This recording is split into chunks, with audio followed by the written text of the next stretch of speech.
Welcome to Marvel Vision, a podcast about Marvel, the MCU, and right now, the finale of Agatha All Along. I'm Alex. I'm Justin. And yeah, we're going to be talking about the last two episodes of Agatha All Along, Episode 8, Follow Me, My Friend, to Glory at the End, and Episode 9, Maiden Mother Crone. If you haven't watched them, I'm sure you have. Everybody in the world has. You have. You've watched them. Think about it. You've watched. Just remember, back a couple of days, you know what we're talking about. I came down to a very spooky part of my house with floating candles and cobwebs. Oh, I love this it. very recording. Yes, I've got some spooky. I'm witched. I'm Funko bewitched. Pops. I got some spooky Funko Pops. There's Chucky. I got Chucky behind me. Are the Funko Pops the ones that grow up from the bottom of the cave or down from the ceiling of the cave? No. Funko Pops are from the bottom. Unco Fops are from the top. That's it. We'll workshop that. I always get them mixed up. We'll workshop that. So yeah, if you haven't seen it, definitely go watch it because we're going to be talking all spoilers, speculation, theories, etc., about what went down here, but very brief overview of these episodes. The first episode, episode 8, we get the final trial after the reveal that Rio is death. Jen, Agatha, and Billy all go there. We get a couple of big things. Jen gets her power back. Billy seemingly resurrects Tommy into the body of a drowned teenager somewhere in America. And Agatha ultimately escapes from it, battles Rio, dies in the process, sacrifices herself for Billy, leading to the big twist at the end of the episode that it turns out the road was not real. We pick up in episode 9, not directly with that. We actually jump back to 1750 to find out a lot of information that we didn't know. Nicholas Scratch. We get to see young Nicholas Scratch's birth, how Rio gave him and Agatha more time, how they developed the song, workshop the road, Ballad of Witches Yeah, exactly. Road It's just like a behind-the-scenes Beatles doc in the final episode. It was weird that they were walking along with that whiteboard behind them the entire time, but it worked. It worked for me, honestly. That's how you get the best stuff, is really workshop it. So they came up with the Ballad of the Witches Road, and for years, Agatha has been killing covens of witches to steal their power. Nicholas Scratch ultimately dies at around age 6-ish. Rio takes him. And at that point, we find out that Agatha has been pulling a con for hundreds of years, gathering covens of witches, tricking them about the Witches Road, leading up to the point where Billy creates the Witches Road with hex magic, very similar to Wanda over in WandaVision. They walk the Witches Road, leading to a final confrontation between the two of them, after it turns out Agatha is now Ghost Agatha. He's not able to banish her. Instead, he creates a memorial to the witches who died on the fake-ish Witches Road in Agatha's basement, and the two of them head off together, hopefully to travel America solving mysteries week to week as Ghost Agatha and Wiccan. But I guess we'll see what happens. So there you go. That was. It feels that way. Yes, that was the broadest overview possible. Yes, I 100% would watch it. Absolutely. Let's talk broad overview first. Obviously, there's a lot to get into, a lot of discussion online. I'm sure we are bursting with thoughts. I certainly am. But I want to talk broad overview, as we always do at the end here. I know you've been pretty mixed on the show. I was curious to hear what you thought of these last two episodes, and particularly, I was thinking of you when the Billy twist happened with him creating the road, because I was like, oh, maybe that's why the escape rooms are stupid. I mean, off the top, I got to say, I thought these last two episodes were fantastic. Mm-hmm. I thought they just delivered on everything. It made sense, some of the criticisms we had, and they actually sort of justified a lot of them. Like you're saying, like those rooms were weird and lame because they were an amalgam of random ideas taken from pop culture in Billy's subconscious, I guess. Mm-hmm. And I just was the emotional core of the final episode, the reveals of the second to last episode. We got the best versions of a colored light witch fight, I think, here than we could have had. And it's set up very much more closely to sort of the Marvel comic book universe version of Agatha and Wiccan than I ever thought we were going to get. Yeah, I I love these last two episodes as well. My big thing that I know we've been saying the past couple of episodes is people predicted that Billy had created the Witch's Road and that was the Hex. I don't think they knew that Agatha had developed the song with Nicholas Scratch or any of that stuff. But all of that, even knowing that going in, even knowing that theory, it kind of doesn't matter because they really hit these moments hard. Like Yeah. the direction is good, the acting is good, the writing is good. And that's one of the things I think people forget in terms of theory heads, something that I think we've been talking about for every week on this show, is you can make theories, but ultimately, if it's all about those twists and that's it, and being like, ooh, we're going to get one over the audience, it doesn't work. What they did here and what they've been doing all along is driving it on the emotional core of the characters and making that number one. And shout out to showrunner Jack Schaefer and her whole team. Reading interviews with her, by the way, like as a little side note, has been great because all showrunners should do this, but she constantly, when somebody asks her a question, is like, yeah, I thought that moment was great. And very specifically, here's the writer who came up with it, and the director did this. And she's giving shout outs to her whole team and very clearly emphasizing that it was a team effort to make the show work as well as it did. And it really shows. Like, they kept Agatha at the forefront, all the other characters' emotional cores at the forefront, and then let the twists and everything serve those. And again, from reading interviews with her, it sounds like they went through a slew of iterations on all of this stuff before they ultimately hit on this. She was even like not 100% sure about, is this the way we should have gone with these things? But ultimately, obviously it was. And I think the show is better for it. Yeah, this, having seen the whole season, it really feels like they started at the end and worked backwards. And I think that makes much better television, and it's sort of not the way the Marvel TV or Universe project has ever worked. They usually start at the beginning and sort of figure it out. And I think we have criticized that. I think everyone has sort of seen the holes with that method. And this feels like the flip, because I actually think this makes the first episode sort of the weakest and weirdest episode, because it's sort of just, it feels like the very front end of the thread that leads to this really amazing ball of yarn at the end. But the Mayor of Easttown, this sort of like Wanda gesturing, all that, feels so strange and far away and almost wispy, and sort of making Agatha feel goofy then. Definitely sets us up to show how heartbreaking her and villainous, though, at the same time. We have sympathy, but also are like revolted by what she does in this last episode. I think that's fair, but I will throw out one other thing that I did not pick up on, and Jack Schaefer said in one of the interviews, is in the Mayor of Easttown credits, or Agnes of Westview credits, those images are all the witches that she kills in the last episode. So all the dead bodies are there. So there's definitely stuff that they're laying in throughout.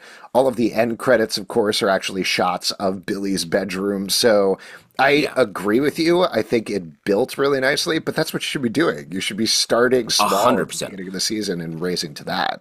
Yeah, I'm not saying that as a negative at all. I think in the old way of doing television, the pilot is sort of like the most bare episode. It's the most like, I don't know, he's in love with her, and like it's always like sort of the where you don't know what we're doing yet. And it just something locked in about this series where to be reminded of that rhythm, it was so satisfying to enjoy the show this way. Well, also, I will give sort of a circuitous example in terms of TV structure here that's really stuck with me from various interviews and over time. So on WandaVision, I think the biggest criticism of WandaVision was the finale, which was like witch blasting action. We're setting up multiple movies, all of the Marvel stuff that we felt like had been touched on but mostly avoided for many episodes with this unique structure and delving into the emotional threads of the characters. In that last episode, I was like, oh yeah, this is a Marvel show. You know, and we all like Marvel shows. We're obviously on a Marvel podcast here. But I think uniformly, when people talk about WandaVision, they're like, yeah, it was the best show in the MCU, except for the last episode. From interviewing Roberto Aguirre-Sacasa, the showrunner of Riverdale, many times, whenever we would talk about finales, he would always bring up one of the first lessons, Greg Berlanti, who's like mega uber producer, Super producer. super producer, told him right off with the first season, where he said, okay, if you have a plot heavy show, don't finish off your plot in the last episode. Finish off your plot in the second to last episode, because then you actually have time to deal with the emotional fallout for the characters and exploring that in the final episode. Because otherwise, what you need to do, if you finish off the plot in the final episode of the season, is you have like 5 minutes to be like, well, that just happened. Here's emotionally how we feel about it. Or alternately, you're shoving it to the next season, and then you have a dud of a season premiere because it's all dealing with stuff that happened in the previous season. So that's something that really stuck with Roberto Aguirre Sacasa. And I think that's what they did here. Like, that was the criticism with WandaVision, is we got some good emotional beats. Don't get me wrong, in the finale of WandaVision, the whole putting to bed scene, Wanda dealing with everything at the end there and walking through Westview, very sad. But there was just like, it felt like a coda after Agatha and Wanda just sort of floating in the air and blasting each other there. Here, like you were saying, I think they threw it in the second to last episode. They have the witch battle with Wiccan, with Rio, with Agatha. But they swerve away from it by having Agatha ultimately solve the problem by kissing Rio, something that we wanted. We also felt the tension of that over the course of the show. Diffusing that tension, she dies, the end.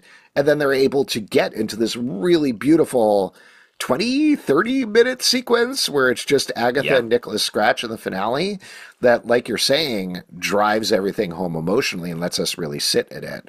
And same thing with the Billy and the Agatha thing, which that's the coda. That's the setting up whatever is next, ...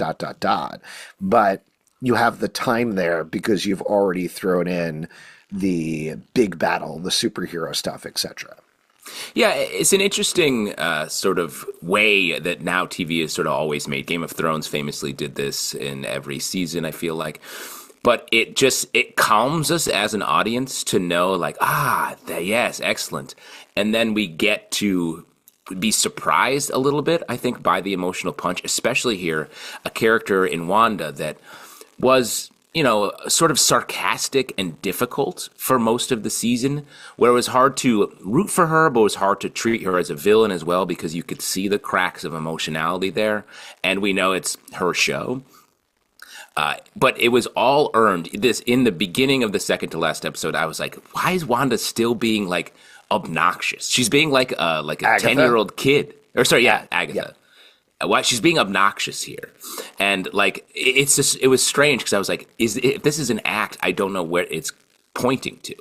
And then we got it dropping, and we got to see the backstory, and it back earns all of that sort of in your faceness that she was doing the whole time, and she was just off her game. She was improvising the entire series, because she had no idea what was happening either, as we learned that Billy had created the road. And it was her first time walking it as well.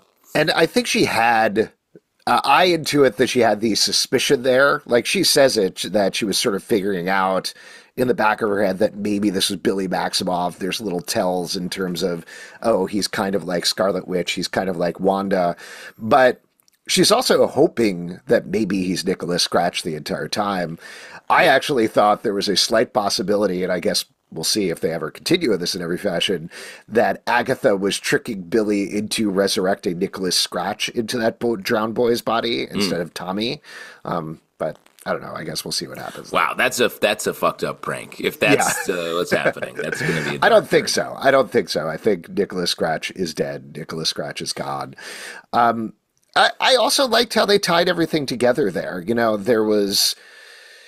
They're very obvious about it, but the parallels between how Agatha is trying to hold on to Nicholas Scratch as long as possible. Billy is trying to hold on to Tommy as long as possible. And that ties into the other witches as well. Like, Lilia's thing is all about time and death. Alice's thing also is her mom is giving her more time by creating the protection spell. And something I was thinking about a little bit this morning before taping is there's a really neat parallel between not parallel, but sort of thread of Agatha and Nicholas created Ballad of the Witch's Road. It's nothing. It doesn't mean anything other than it was a con job, right? So that she could murder witches. It doesn't have any power. Ultimately, down the no pun, Billy down the road creates it and actually crafts it and makes it a real thing. But Lorna Wu, Alice's mother, took Ballad of the Witch's Road, thought it would open the Witch's Road, but ultimately made it into something and made it a protective spell that worked for her daughter, Alice, in the way that Agatha could never protect Nicholas. So it became something real later on. So this is just to say that, like, there's a lot going on there and a lot of thought, I think, in all of these things. Certainly you can intuit a lot. They leave a lot of space for viewers to interpret things, particularly when it comes to Rio and Agatha's relationship and what happened. Oh, yeah. But I think I've seen a lot of fans grousing online, and I understand being like, how did Rio and Agatha meet? What happened to the intervening years, how they fall out, why they break up, etc. I think it's okay that we don't know that because that would weigh down the show too much. Well, I think I want to talk about that, but before we get to that, I love what you're saying about The Witch's Road, the song. And I think my takeaway from that is, like, once you create a lie, or once you do something as big as what Agatha did with this song and how she started killing people, you lose control of it. Once it's out in the world, your lie becomes different things to different people. And suddenly it is a protection spell. It's the opposite of its intention for Alice. And then it becomes reality when it encounters someone as powerful as Billy, and comes back to sort of bite Agatha in the ass. And so that was really cool, the power of just a big idea like that. And then about Rio, like, I understand those complaints, but I think the point of this show wasn't the relationship between Rio and Agatha. We just speculated that it was because of what the show was telling us early on. It was about how Rio is a force of nature, I think. Mm-hmm. I think she became that, especially in these last couple episodes. When we see that shot of her and it's she's half skull, I was like, oh, this isn't a person we're meant to understand the intricate way she fell in love. Mm-hmm. This is a much more powerful being that had a dalliance, like a Greek myth, like Zeus coming down to earth in a Greek myth, and the repercussions to Agatha of doing that. And I thought that was really cool. A really great surprise. Well, and I think you could read it however you want, right? Like, there's hundreds of years. You have to read it my way. Oh, just your way? Yours. My lie's the right one. I'll add that to the fan wiki. Yeah. It's on there. Just timeline-wise, I may have this a little wrong, but we saw in WandaVision and in the previously on, Agatha siphoning the power from her mother's coven in 1693, right? So we see that. Then we see 1750, she's pregnant and giving birth in the woods. Then we cut ahead 6 years later to when Nicholas Scratch is 6 years old. We see a whole montage sequence. We don't know how long that takes. He's ultimately taken, and then we're hundreds of years past that. We just get the montage of her slaughtering witches over time. In different sick outfits the whole time. Great outfits. Really. Love the 80s. Oh, that sequence was so good, by the way. Good. That was fantastic. And the transition that clearly, like, they filmed it the same way to match up with the way that they filmed the thing in the second episode, singing with the coven. Awesome. Chills all over my body. But my point in there is, you can fill in that information however you want. You know, I've seen people call out that, like, the reason Nicholas Scratch wasn't scared when he saw Rio on the bridge with the green flame torch is because she came and visited him every night. Oh, that's cool. Maybe, that's possible. Like, if you want to read it that way. There's also, apparently they at least talked about in the writer room whether Rio was the father, but ultimately decided they would spend too much time on Rio and Agatha rather than getting to the Nicholas Scratch thing, which is the purpose of the episode. So again, if you want Rio to be the father there, you can read into that. Maybe there'll be a project that fills in later in, but yeah, my point there is that, like, it's whatever you want it to be, but the show, as Rio is introduced, is they are exes and they are leading to a confrontation. That's what we get in the first episode. And I thought in the second to last episode, in that fight, all the dialogue really dug into that very nicely, being like, I don't want to ever see you again, leave me alone. But ultimately, there's still an attraction and a love there, and there's a history there that they can't let go. And that's what comes out when Agatha finally kisses Rio, is she feels for her, but she can't be with her because of what happened with Nicholas Scratch. Any of the other things would have probably distracted from that. Would they have added more information?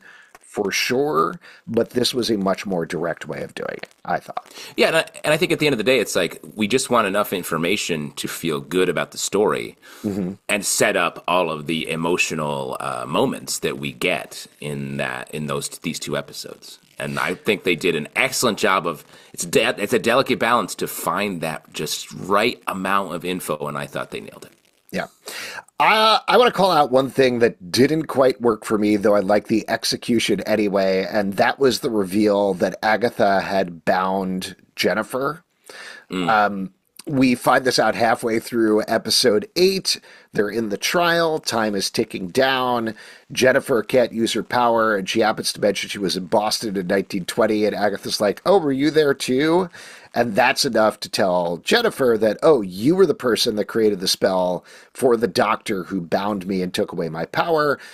The moment immediately after that, where she takes the hair and wraps it around Agatha's wrist and gets her power back, Sashir Zamata, fantastic job there. Really beautiful. I've seen a lot of people interpreting it as a African-American woman telling a white woman, you don't have power over me. I am the one in control. You have taken away my narrative, which apparently was not the intention of the scene for the writer's perspective, but they like that people are reading that into it anyway. I also loved seeing her crawl her way out of the ground from Westview and fly off after that. Very fun, both of those moments, really beautiful emotional moments. Just real quick there, Sashir posted some behind the scenes of her doing that. Sashir, someone that I knew back at UCB, directed her house team for a few years, and it's really cool to see her in the rig, just like floating up. Sorry. It's like you taught her to fly, and now she's finally getting her wings. That's a lot of the stuff we worked on at UCB's Mod Night. Is getting in and out of rigs. Low ceilings in that place, too, so hard to fly very far. Yeah. Anyway, great moments, but I understand why they did it, because it is Agatha all along, and we've already seen her messing up things throughout history. But it felt like a weird twist to be like, oh, you were the one that bound me. That was too much of a logical leap, in my opinion. Do you... Well, and if you're backloading, it feels like another example of like they were literally writing this backwards, like a lot of great witches spells. Shouts to Zatanna in the DC universe. The idea of the unbinding moment and of Jen having her power back right at this moment and escaping from the witch's road was awesome. Like very cool, amazing spell moment, the repetition, all that. There's something primal about that just pulls you in. I feel like they were like, that's a cool moment. How do we get there? Oh, just have them have bumped into each other at this time. Because it felt very like, quick, let's say something so we can get to the cool part. And it's, you can tell you can always spot those weak moments in shows like this where it's like, oh, they didn't quite, it's a little thin there. But I think I see why they did it, and I have forgiveness. When you close your season out this strongly, my forgiveness level shoots way up. No. I'm not upset about it or anything. It was just one moment. I can see you. I'm livid. I'm screaming, pissed, mad. If you're not watching the video version, I am red. I have there are 3 broken TVs behind Alex because he smashed them over the course of our conversation. And I got to go buy a 4th TV so I can watch the episode again, get mad, and then smash that TV. Yeah. That's how fans live. Expensive week for me. What else? Why don't we sort of walk through some of the moments in the episode? I thought it was a really nice moment to start episode 8. Yes. With Alice's dead body, just to drive home, yes, Rio is death. This is real. These people aren't coming back. And I strongly speculated that we were going to get everybody back. I like that we didn't. I thought that was good. I agree. I thought this moment just set the table from the melancholy we were going to feel over these next 2 episodes setting Rio up as like not the, even though we get a great cackling witch moment, she's not a cackling villainous character. She's someone who's like, no, my job is to take your dead body and see you later. See you later. Yeah. I love the line, "You're a protection witch. You died protecting someone." I thought that was cool. A sort of a friendly death in a lot of ways as a spirit. But it's funny how much in the tank we were for, like, they're all going to come back together. It's about giving a covenless witch a coven. And this show, very unlike Marvel, I thought, gave us the dark, twisted fantasy version of that. Well, and I appreciated that. I mean, this is not to jump out to like the big picture again after saying, hey, let's walk through the individual moments. Yeah. But where you have a character like Thanos, for example, who, big villain of the first cycle of Marvel movies and TV shows, who eliminates half the universe. And there's still a discussion about like, well, I don't know. He was kind of right about the whole resource thing, I think. This show very specifically is like, I know you love Agatha because you love Catherine Hahn and she's awesome.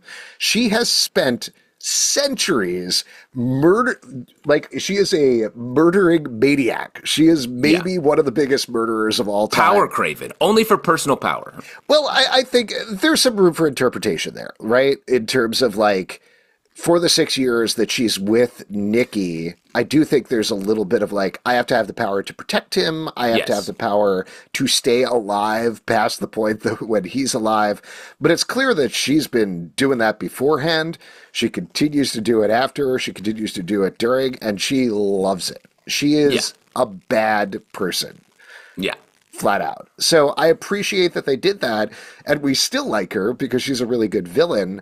Ultimately, she ends up in this ghost mentor position, but I do hope they don't forget going forward, whoever picks up this ball, if they ever do, that she's bad. She's not like, level bad. She's actually evil. I have some predictions when we get to that later on. Okay. But yes, she's full Obi-Wan at the end of this. One moment I did want to call out while I'm starting to look through my notes here that I thought was absolutely fantastic was Rio leaving and cutting open the backdrop. Same. The practical effect there, so good. That's the kind of thing that shows, say they want to do, everyone's like, I love practical effects, but nobody actually does it. And this show, just the sound of the knife cutting through that, it's better. It's always better when you can feel like they just did it in the moment. And it gave me confidence that they weren't going to just have a CGI laser fight at the end, and they didn't. So. Part of the reason, or a couple of the reasons why I thought that worked so well at that moment is, one, they did build a ton of stuff on this show, but you're looking at it and you're like, there's a backdrop in the back, like, this is clearly a fake forest that they built on a soundstage. That was like, yes, we know, we know that's what you're thinking, and we're leaning into that. But then it also pays out very nicely in terms of Billy crafted the road, this is all this hex, being like, nope, this is all a play. This is a stage play that is being put on for one person who is Billy Maximoff, and you don't know it yet, but me, Rio, I know it, and I'm leaving. I'm leaving this play and exiting out the back. Yeah, I don't give it. This is just a little game for me. I have other stuff, because I love it. The implication is also Rio leaves because she has to go, like, kill other people or take other dead bodies or whatever. This is a general thing. I never get death in fiction where it's like, I don't know, like she's spending a lot of time being like, come on, Alice, you got to go. And the entire time I'm thinking hundreds of thousands of other people are dying at the same time. Hundreds of thousands? Alex, what's happening? I don't know. My numbers might be like a little off. Yeah. How many people die per minute? They say it in the show, I think. 4 or 5 million, something like that. No, I think you're never. Not everyone is in a Godzilla movie at the moment. In the Marvel, they are. This is not Avengers Endgame always. Yeah, do you think death is ever like, oof, I wish I was in regular Earth instead of this 616 shit or whatever? Yeah.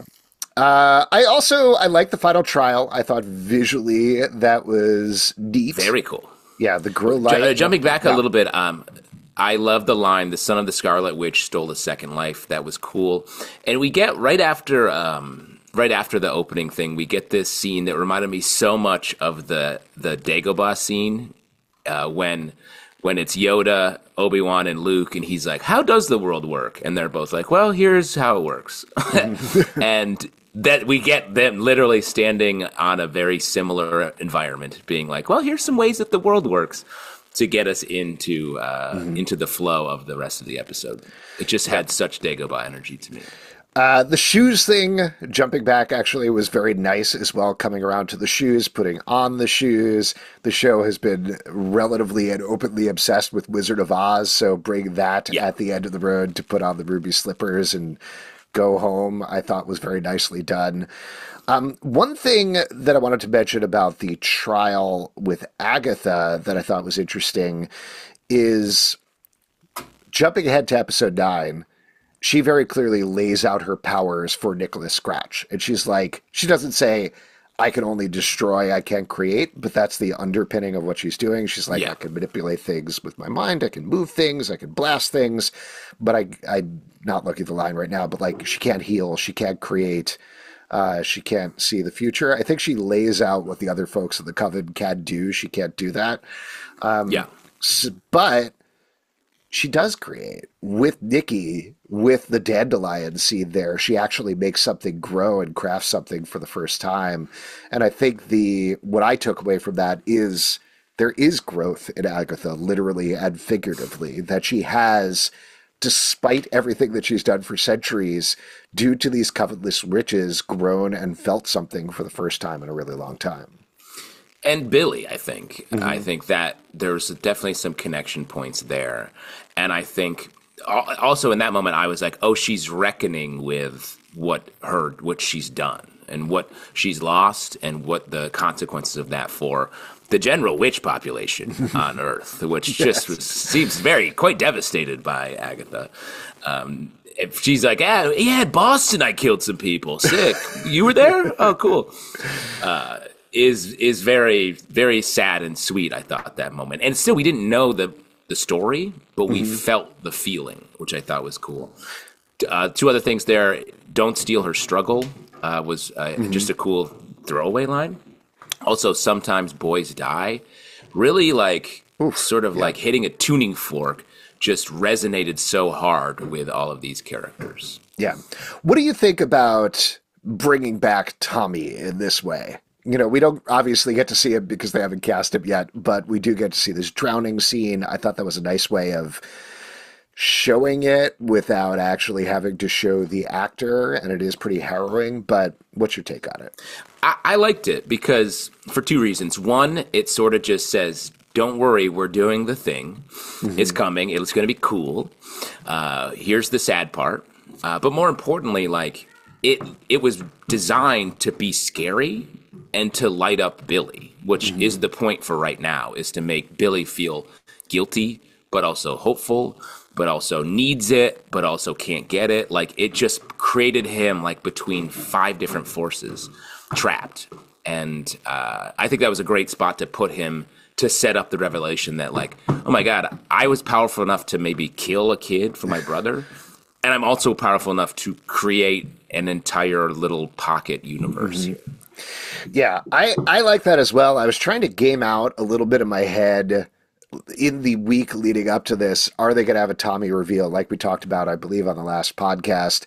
And, you know, there was no way where I felt like it would be satisfying. There was a theory that maybe Evan Peters' Ralph Boner would end up being Tommy. And that's something that's funny and fun and certainly winks to him playing Quicksilver in the X-Men movies and pretending to be Pietro in WandaVision. But that's a funny end credits moment. It's not like an emotionally poignant moment necessarily. And it's also weird to be like, you're a 10-year-old boy and now you're in Evan Peters' body. A little bit weird.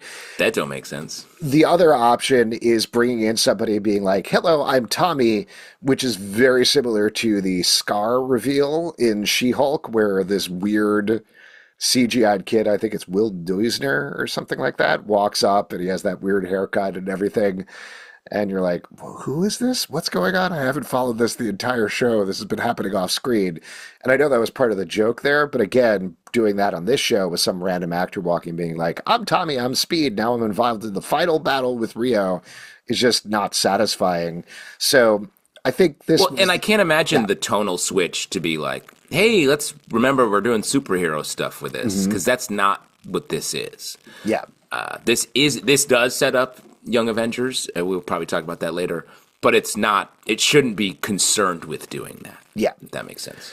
Totally agree. I thought it worked as well. Oh, I want to throw out, before I forget, one 100% not true, definitely not going to happen theory, but this got stuck in my head, is finding out that Billy can resurrect people through himself and through Tommy. There's a wild outside possibility, again, never going to happen, that it could lead to Marvel Zombies in the MCU, because I was specifically thinking, like, if he tried to bring back Wanda and put her in her dead body, that potentially creates a zombie, right? So, I don't know. Okay. Just something they could do. You're pitching for a Marvel Zombies feature film, live action. I guess, or it's something that, if we are we're going to jump ahead at some point and talk about Young Avengers, but they could do that as a threat for Young Avengers. That would be weird and horrifying, but... I will say, I think this show makes me think that in an eventual Young Avengers movie, Wiccan will somehow be the problem. Like, he's the hero, but he's also the problem that they have to figure out, because he's so powerful that he's going to do something like you're saying, or hypothetically with Agatha advising him. I think that makes me think he's a driver there. Yeah, I don't think Ghost Agatha is going to give him good advice, honestly. But I do like the idea of Catherine Hahn as a ghost just hanging out with the Young Avengers and, like, bopping around the place. That's fun. Well, I mean, the predictions I mentioned earlier, I think it could go two paths, two very clear paths. I think she could be the villain of the Young Avengers movie, and that could be like a late reveal in the movie that she was pulling some strings that we don't know about. Or I think she's going to pop up every, like, 15 minutes and have just a good joke. Mm-hmm. I don't think it's going to be somewhere in between where she's, like, on the team. I think she's gonna be popping up with a zinger, or Agatha all along at the end. Yeah, and I think I've seen a lot of people being like, I would rather not have her as a ghost long term. I want Catherine Hahn back in the flesh. And there's options there. It's like, hey, I powered up my brooch, so now I'm in physical form most of the time, so we don't have to do the ghost effect, whatever, that's fine. But the opposite end of the spectrum is like, what's more fun? Definitely her as a ghost. Exactly. I love it. I think it's so, and like, again, like the comics, Agatha Harkness is a ghost. That's the way it is. Yeah. And she pops up to be like, to scold people. And like, the fact that they linked it up with the comic book universe, when I was like, they have left that so far behind, I thought was genius. Mm-hmm. And I love her as an annoying, problematic presence haunting the Marvel MCU. Her delivery of the line, yeah, now I'm a ghost. Can you dig it? So funny. Maybe. Yeah. And I think also, like, that's the tone you need to go for going forward. And it's a much better tone. Her, like, just mean sarcasm through a lot of this series, I was like, I don't like this anymore. I'm ready to move past it, and the show does. Her being, like, sort of a wound-up nasty, like, who's, like, roasting everyone, I like that. Yeah. That's going to be fun. All right, jumping back to episode 8, though, as we're kind of working through here, I did like the battle. I thought it was really well filmed. You mentioned Rio on the roof, another very clear Wizard of Oz full witch house thing, 100% very fun. Shouts to Aubrey Plaza enjoying both sides, the like melancholy death spirit here, but also just being like a cackling psychopath on the roof. I thought was awesome. It was great. I really liked the Wiccan reveal. I thought his costume, him floating down, giving him the superhero moment, was very fun as well. It's always a little weird in a show like this when it's like, look, I'm a superhero now. And I'm like, you didn't need to do that. Aren't you upset about everything that's happening? And you went and did a outfit change? Yeah. Okay.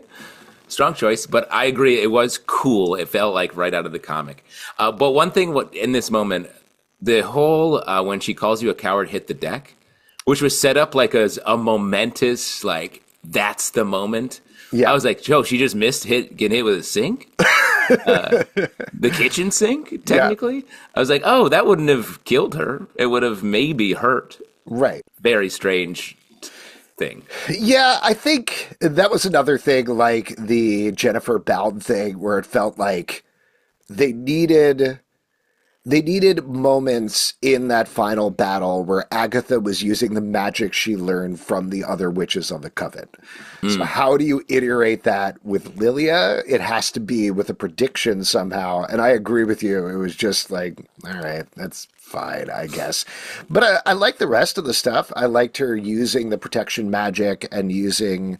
She made like, or tried to make a potion magic thing as well. So again, it shows that like, I know I said before she's evil, and she is. The redemption arc she gets here is like a 5% redemption arc where she's kind of learned little things, which is so much more realistic, even in the middle of a witch battle, to life than I have learned a big lesson and now I'm an entirely different person at the end of this movie. That doesn't happen. We learn things by inches, not by miles. Well, I appreciate that, but I would argue that she didn't really learn anything. I think we learned about her and were Okay. able to understand her more. But like we thought, the fact that we thought she was going to bring the coven together, or even here using their what she learned to fight, I was like, oh, none of that happened.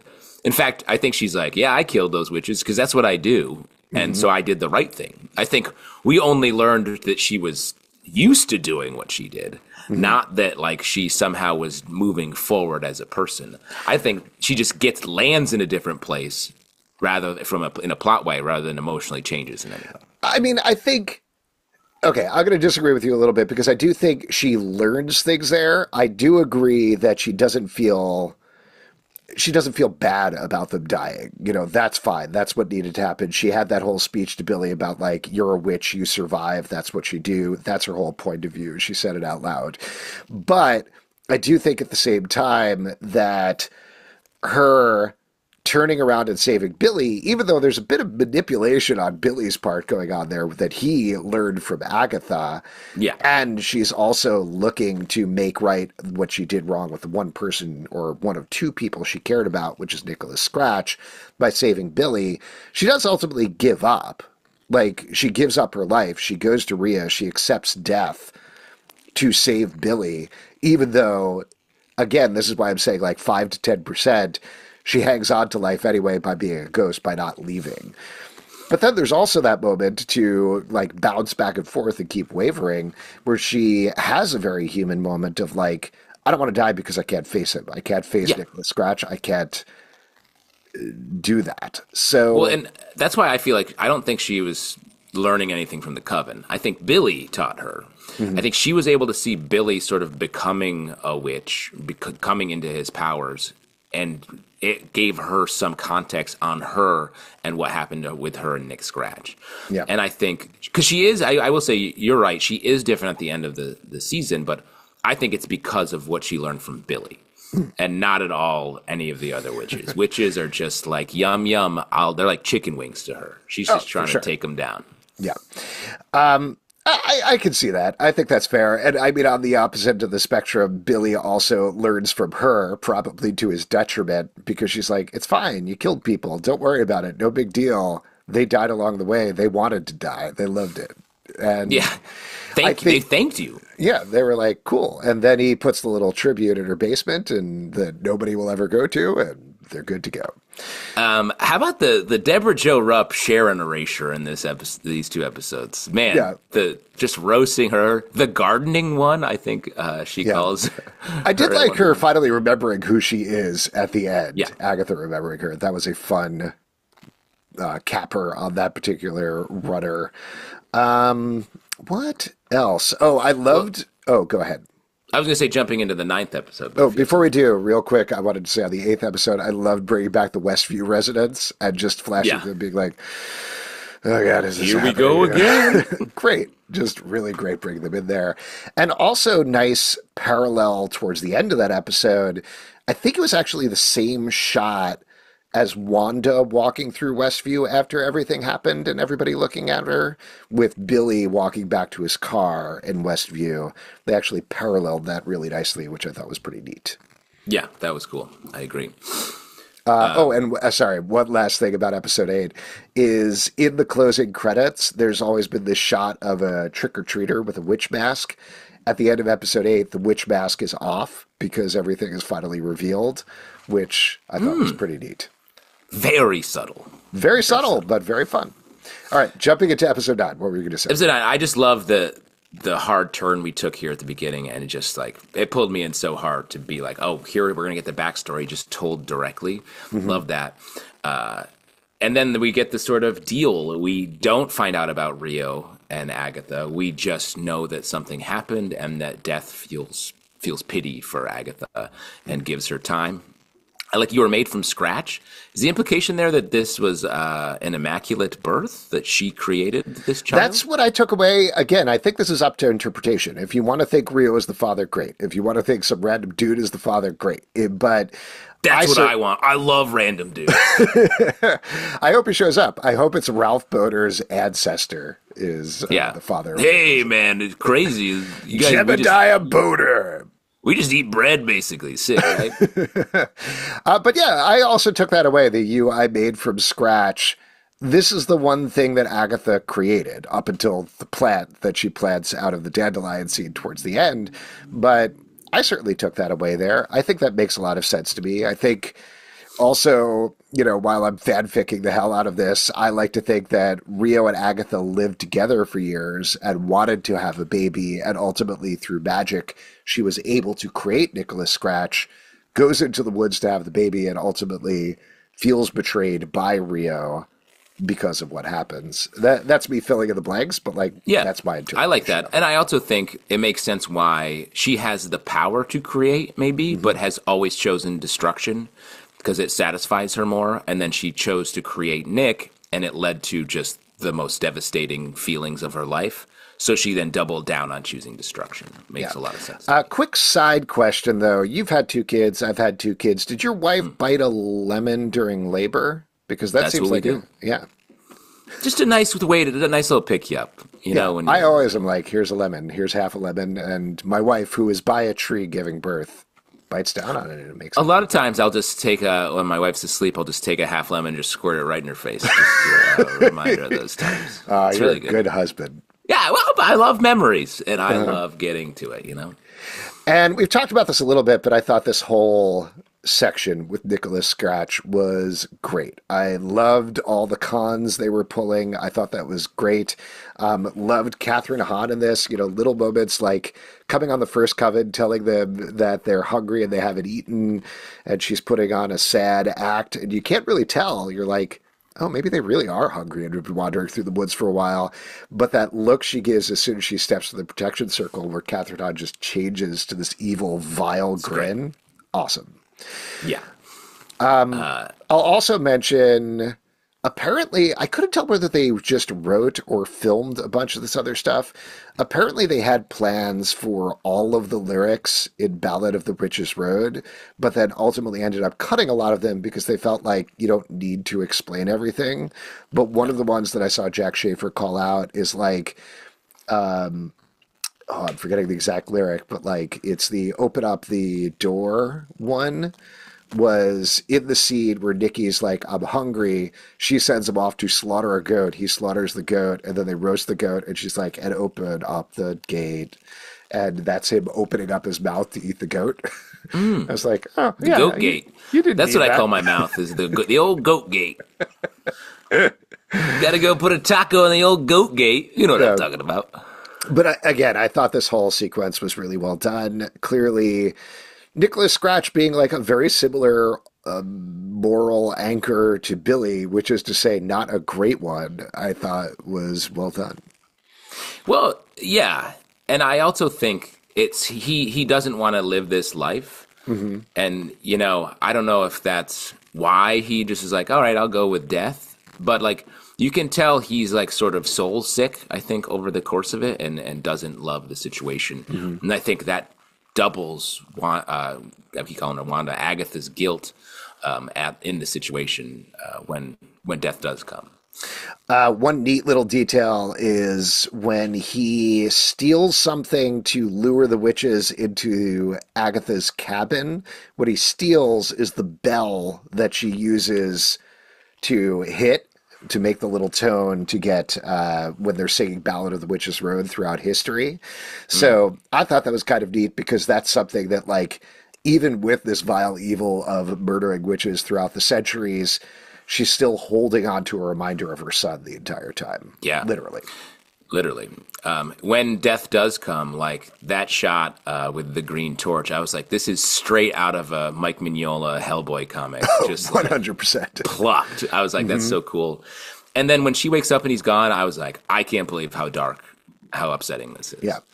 Well, also, the moment right before that where he starts running to Rio and she points at Agatha and he's like, oh, right, Yes. and gives his mother 2 kisses on the cheek. So sad. So upsetting. I've seen some people interpret that as like, again, that's why she came to him every night. It was like, don't forget to kiss your mother on the cheek. Give her a kiss. I don't know if that's true, but like there's a familiarity there that certainly seems to imply it. So somewhere in those 6 years, I think Rio showed up again. Yeah, I think that whether or not that's written down anywhere, I think that's a cool interpretation of what's happening. Yeah. And then we get into the end of the episode, which a lot of that to me is Coda and just sort of setting up and figuring out what's going to happen with Billy and Agatha next. But I thought the Ghost Agatha was great. The look of her being the classic gray hair from the comics, though she doesn't have that weird swoopy updo that I think always think of the John Byrne art. She'll get it. Yeah, I'm happy. I'm fine not seeing it. Yeah. In Deadpool and Agatha, I'm sure we'll get the comic book accurate look of her hair at some point. But the costume is like, it's a amalgamation of the on-screen stuff she was wearing, the classic Agatha Harkness brooch thing that she has in the comics, as well as the newer costume. Like the thing that I thought was very funny, it has nothing to do with the show, but just from like an outside perspective, is Agatha Harkness, old lady witch, often a ghost, like we've been saying in the comics, right? Like on and off, she's been a ghost advising and taking care of like the Fantastic Four's kids, Scarlet Witch and Vision's kids. She's been involved in all the storylines, the riffing, all that stuff. But then as soon as Catherine Hahn was Agatha in WandaVision, they immediately, in a very complicated way, made Agatha Harkness younger so that she kind of looked like Catherine Hahn, but not really, but at least was like a younger version of her and had a new silver and purple costume.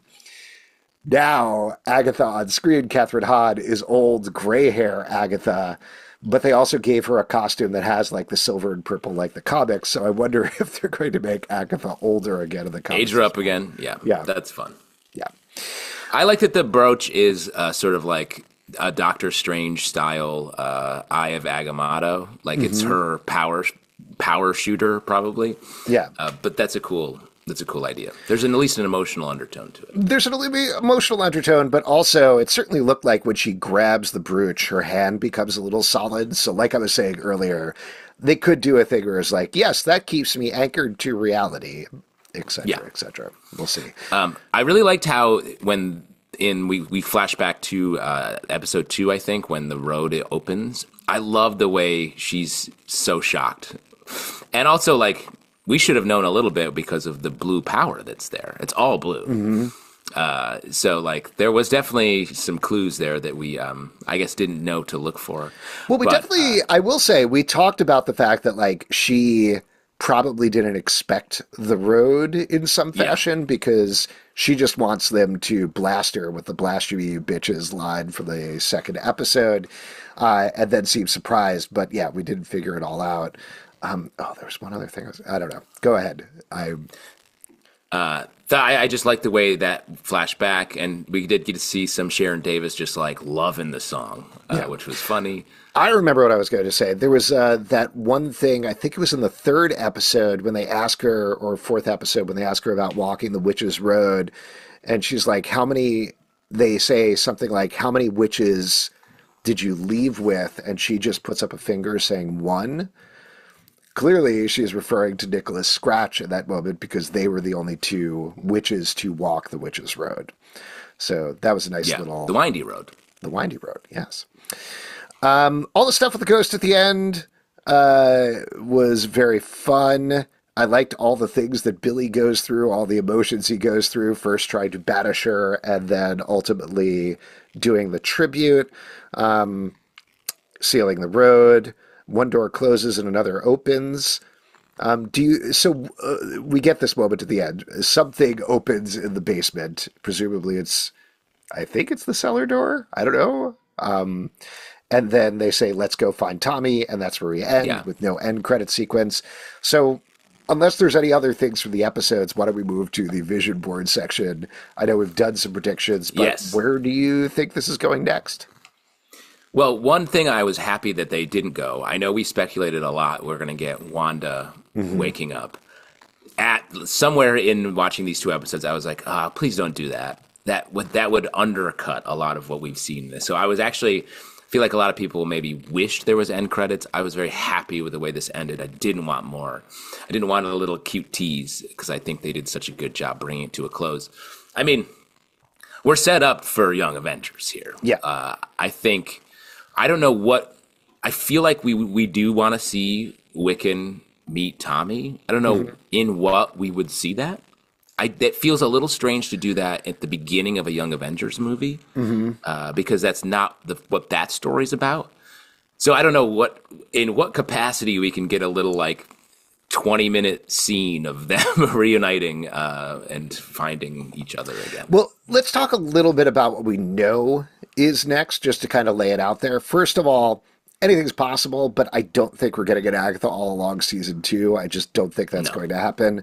That has nothing to do with viewership or ratings or anything like that. It's mostly that Agatha all along was WandaVision season 2. So they're going to continue that story, but I don't think they're going to continue it directly out of here. We do have Vision or Vision Quest or whatever they're calling that show is coming next year. They're going to be filming it, and it's supposed to come out in 2026.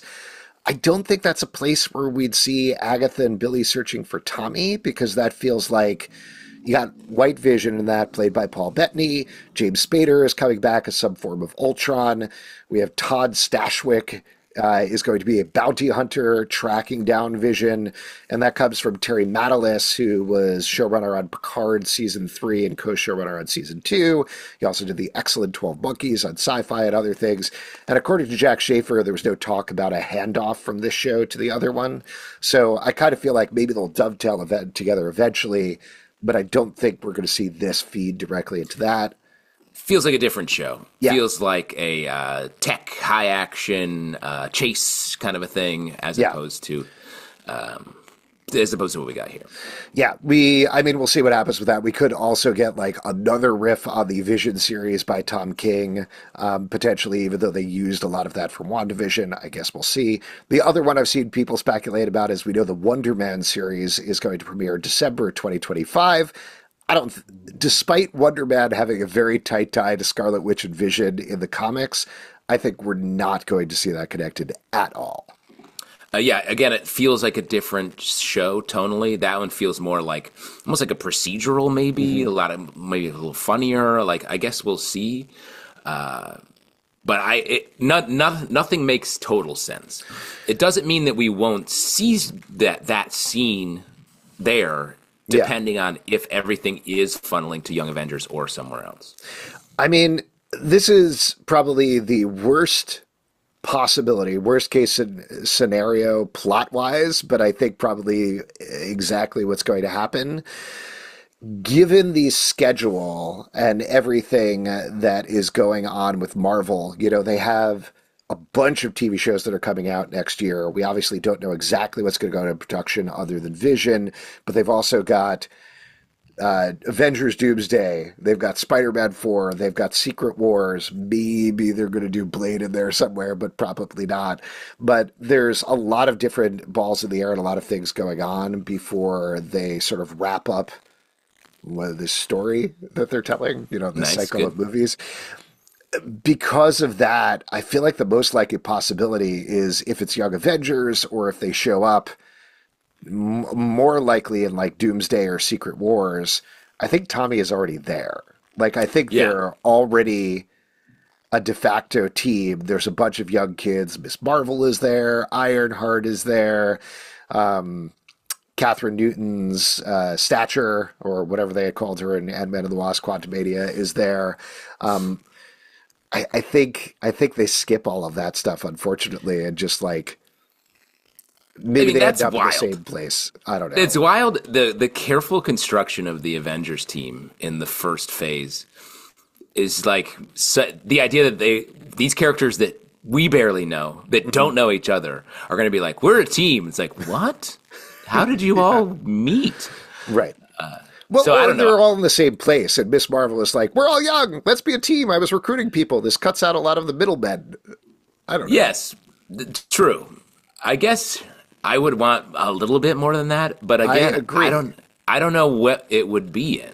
Yeah. I don't know what place. They have a lot of mystery movies on the schedule, which, you know, for anybody who doesn't know, these are mostly Disney reserving places on the calendar. They're not actually like, we know this is a Young Avengers movie, so much as hopefully we'll make a deadline and have a movie there. If not, it's going to be something else. We'll see, which is exactly what happened with Blade. Blade obviously wasn't going to make the November date next year, so they subbed in a Predator movie instead. That's exactly what happened with all of those dates. I would love the next thing to be a Young Avengers movie. I would love for it to start with the search for Tommy and pick up directly. But also thinking about, like, that is potentially a whole plot for a TV series or an episode or something like that.